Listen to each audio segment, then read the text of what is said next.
Custard and Cake were decorating the police station with their Christmas decorations. Oh, I do love Christmas. Do you like Christmas cake? No, I prefer sponge cake. That's not what I meant, Cake. I want to know if you like Christmas cake. And I've already told you I do not like Christmas cake. No, the season of Christmas. You know, presents, baubles, the baby Jesus. Oh, I see. Yes, I love Christmas. It's such a fun time of the year. I think it's time for a cup of coffee. Would you like coffee cake? Oh, yes, please. I love coffee cake. No, not coffee cake. Coffee cake. Never mind. Have you seen the mince pies?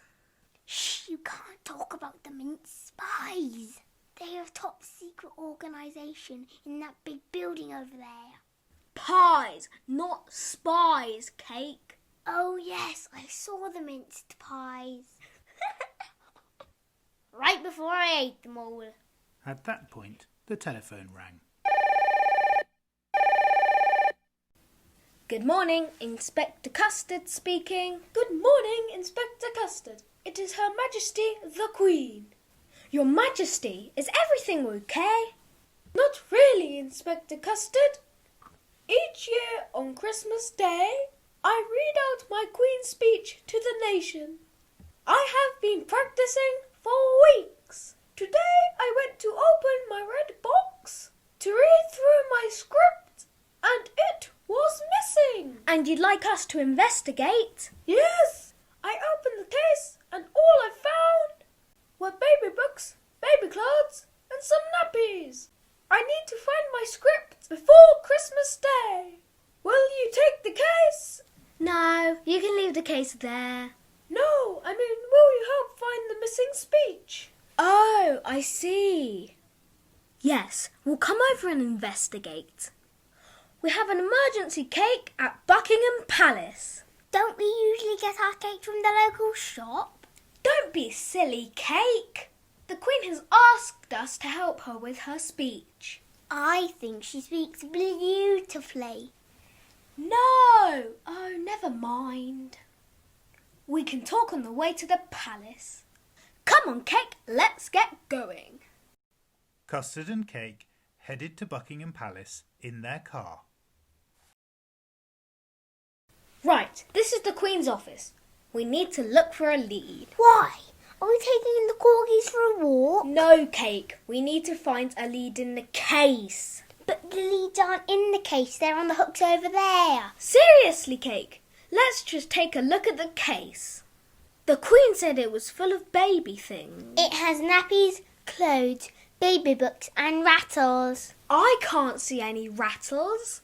No, when I shake it, it rattles.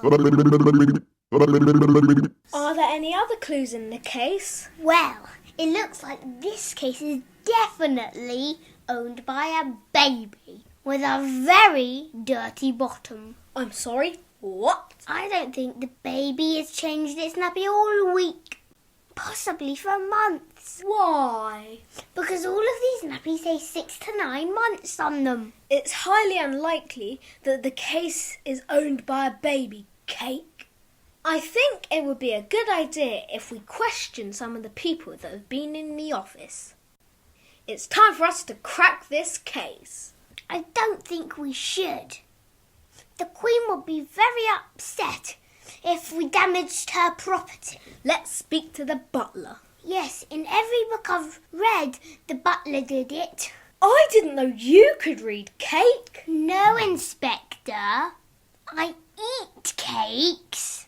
I read books. Never mind. Let's go and find the butler. Custard and Cake head to the butler's quarters to interview him.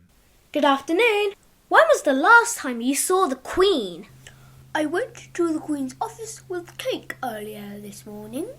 Impossible. I was at the police station with Custard this morning.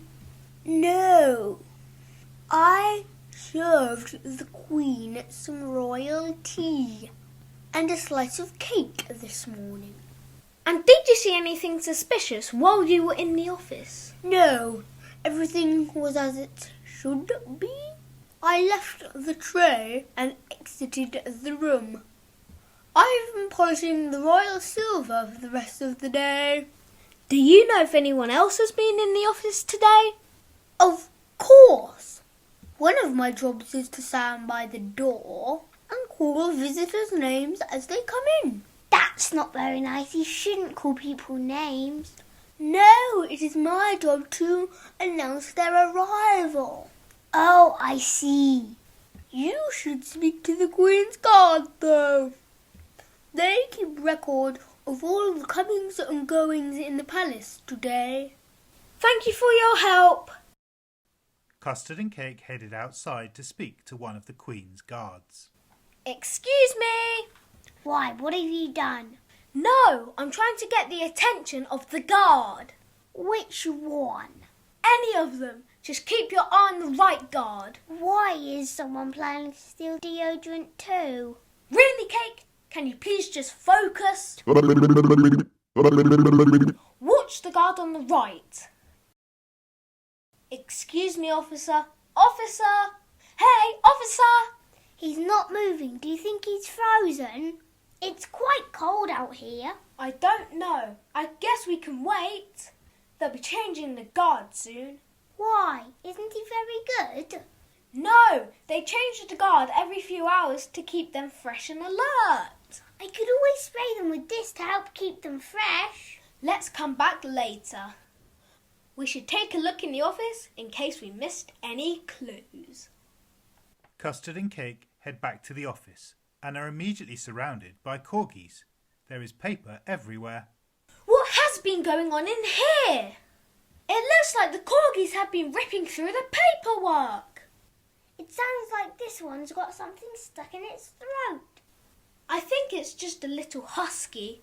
No, Custard, you are mistaken. It's definitely a corgi. The Queen comes into the office. Candy, there you are. What have you been doing? It appears as if the corgis have been going through your paperwork, Ma'am.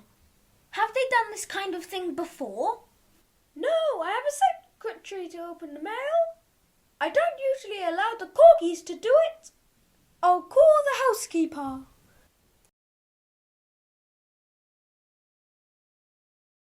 Oh dear, what a mess.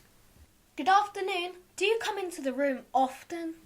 Oh no, I don't usually work for the Queen. I'm usually found dusting for Prince. No, that's police work. We dust for Prince at the crime scene. I wasn't finished. I was going to say, I dust the rooms that was used for Prince Philip. Does the Prince use this room? Goodness me, no. This is used by the Queen for official business, such as meeting the Prime Minister or writing letters to people that have turned 100. And has she held any meetings this week? Yes, she met with the Prime Minister earlier this week. And what happens at the meeting? Well, they discuss the state of the nation. He keeps her up to date with everything that's happening in the country. I think we should head to Downing Street in case the Prime Minister knows anything. I hope he knows something. He's running the country. I'll call ahead to our police officer working inside number 10. Custard and Cake arrive at 10 Downing Street to meet Officer Fudge. I'd like to introduce you to Fudge Cake. Fudge cake? Where? I love fudge cake. No. This is Fudge Cake. That's not fudge cake. That's a human being, sir. Are you feeling all right? I'm fine, Cake. This is Officer Fudge. He works here with the Prime Minister and is going to help us with our case. I didn't bring a case, boss. I have a wallet and a bag for life in the supermarket. I'm talking about our investigation. Oh, why didn't you say so? We definitely need some help with that case. And this is why Fudge is here. I'm ready to help. Let's head up to the Prime Minister's office. Custard, Cake and Fudge head up the stairs to see the Prime Minister. Excuse me, Prime Minister. I'd like to introduce Inspector Custard and Inspector Cake. They're investigating the Queen's missing speech. Welcome, welcome. Do come in. It's nice to meet you. What are you working on, sir? Well, cake. Policy. I'm working on policy cake. You have a cake policy? No. Well, yes. My policy on cake is pro having it and pro eating it. Prime Minister, we wanted to ask you about your visit to see the Queen this week. I can't possibly tell you what to discuss. That's okay. We only wanted to know if you noticed anything strange during your visit. Not really. It was a bit embarrassing, really. Embarrassing? Why? Well, I had gone to see her to talk about who was donating the Christmas tree in Trafalgar Square this year. Norway? Yes, way. I had all the details in my red case. All the politicians and the Queen have one. It's where we keep our important papers. The Queen was showing me her speech, and then we discussed stripping the stuff around the outside of the trunk of the tree. What's that called? Bark. Woof woof. Anyway, it's all to do with health and safety, and to stop people climbing the tree. I opened my case and I was rather embarrassed to find that I had my son's nappies in there. I had popped to the shops last week and I couldn't find the baby bag. So I shoved some stuff in my case and I nipped out. What did you do? I bought some milk and a newspaper. No. What did you do with the case? Well, I made my apologies to the Queen. We shut our boxes, had a cup of tea. I grabbed my case and left as quickly as possible. May we please see your case? Of course, it's just over here. I haven't emptied it, so it's still probably full of baby stuff. Custard and Cake opened the dispatch box. That's it! Prime Minister, I'm afraid this is not your case. It's the Queen's case and contains the missing Christmas Day speech. Well, how did it get here? And where's my case? You must have picked it up by mistake. I'm so sorry. Don't worry, we'll return it to Her Majesty the Queen. Do you think I'll be put on Santa's naughty list? I doubt it, sir. Everyone makes mistakes, sir. I made a terrible mistake this morning. What was that? I got out of bed. On Christmas Day, Custard and Cake were watching the Queen's speech. And finally, I wanted to say thank you to two people in particular this Christmas. They found this speech when it went missing. Inspector Custard and Inspector Cake. You can definitely count on them. I think she's wrong, sir. Why, Cake? Because you can't count on us at all. You count on a calculator. Happy Christmas, Cake. Happy Christmas.